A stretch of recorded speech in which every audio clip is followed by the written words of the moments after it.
Hi, want to know how to add calendar date stamp to a photo on your Samsung Galaxy S24 FE? So, as a first step, we would need to open camera on our phone and then click on the settings icon at the left upper corner.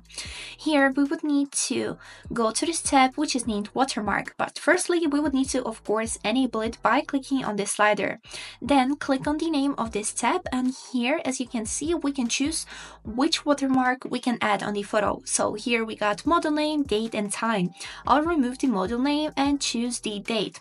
By clicking on this arrow, we can also choose the format of the date, and if you would like to, you can also add the time when the photo has been made.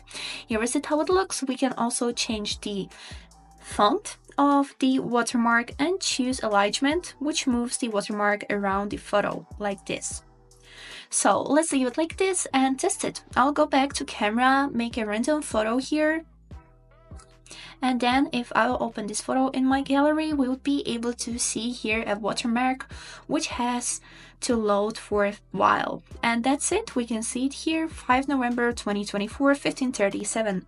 And if you would like to remove this watermark, we would need to simply open our camera once more, go to the settings and just disable the watermark. And that's it.